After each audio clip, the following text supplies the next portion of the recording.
Hello and welcome to your weekly horoscope for week commencing the 14th of March. This is for the Sun or the Ascendant. As ever, I'm going to give you a broad overview of what to expect, but please stay with me because I then will dive deep into each of the 12 zodiac signs and give you in forensic detail an idea of what to expect. Now, the sign of Pisces is very much the end of the astral journey. And next week, the Sun is going to be moving through the vernal point and we start through the spring equinox, the new astral year. So collectively, I think for a lot of us, this week particularly, is a time to really get in touch with our deeper feelings. And that could see us feeling a little bit nostalgic. We may want to withdraw a little bit and find some peace and tranquility. Any place that's near to nature or water can be particularly healing.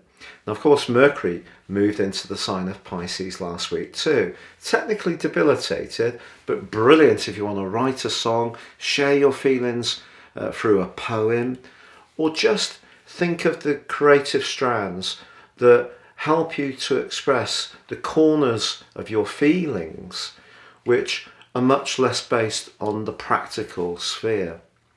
But we do have on Friday a full moon in the practical Virgo.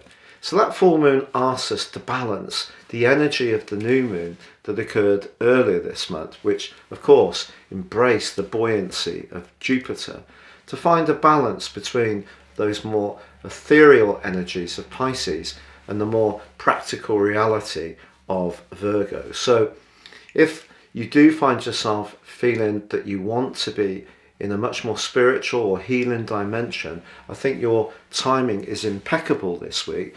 But the Virgo energy is saying to try and integrate it into the more physical way that you're leading your life. So if escapism really appeals to you this week, that full moon is saying important to consider issues like nutrition, exercise, life organization, and just making sure that we see tangible progress. So we can all float off a little bit with this Pisces energy, but that can make it all the more evocative. Now, on the back of that full moon, Pluto from the middle of this week is angling into the Sun, but it's in a very positive way, in a sextile. The Sun sextiling Pluto can see internal changes or physical changes in our reality. A sextile 60 degrees constructive. But also from the middle of the week, the glorious alliance between Venus and Mars, fantastic for socializing, that comes into an abrasive right angle with Uranus, the planet of truth, but also of freedom. And the freedom fighter is now in a sign, or has been for some while, that it's not so comfortable in, the sign of Uranus. Now, of course, world peace has been shattered recently. The last time Uranus was in Taurus began in 1937, I think. And of course, that followed with the Second World War. So a lot of turbulence in the world. And I think next week, after the vernal equinox, Mars does come into an exact square with Uranus, which can be testing, particularly in terms of very sudden, unexpected, and very sort of forceful events are possible. But in our own situation, the combination of Venus and Mars in Aquarius is very much about our higher values. And Uranus rules the sign of Aquarius, so there is a kind of, it's the modern ruler, so there's a kind of receptiveness. So when it comes to our financial affairs, which is the physical plane of Taurus, I think it's best not to be too idealistic. So for example, if a friend, very Aquarius, suggests getting involved in some kind of get-rich-quick scheme and you feel the impulse to join in, I'd just slow down, because Uranus squaring Venus and Mars can make us very sudden in our movements, much more impulsive. But equally, we may be drawn to someone in our group that we find very attractive, and this could happen in quite a sudden way, or we may, in a romantic relationship, want to engender greater excitement and spontaneity in it. So things have been getting a little bit too dull and predictable. A great time to try to inject a little bit of devilment into the situation by doing something together which just creates a little bit of excitement and can reignite the spark that you had when you first met. So that's the overall pattern for us all. If you are new to my channel, I would be delighted if you would subscribe. Please click or tap on the bell notification symbol. Also, if you'd like to get your free written daily horoscope fired to your device each morning, please see the link below. And you can get your 12-month forecast and character analysis based on your personal astrology, time, date and place of birth, and ascend above this Zodiac broadcast by seeing the link below and get 30% off with my special offer package. Hello Taurus, and welcome to your weekly horoscope for week commencing the 14th of March, who, as much as what we know, has always been an important ingredient of making progress in life.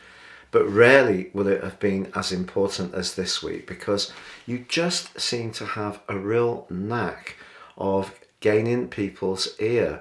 And it's possible, actually, one of the challenges of this week for you is trying to keep all of the people happy all of the time, who all seem to want a piece of you. So expect to be very much in demand this week, which of course is very, very flattering. And your ruler Venus continues its alignment with Mars, which has been long lasting, but now it's in your sector of success.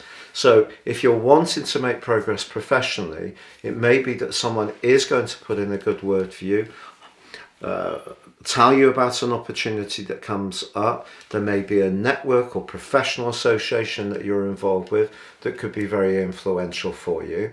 But equally, the full moon suggests that if you're so caught up in pursuing goals or linking with others, you could forget your own needs in a way. And if you're in a romantic relationship, a partner may feel that all this interaction with others and chasing goals and ambitions, they may be feeling a little bit starved of your attention or your affection.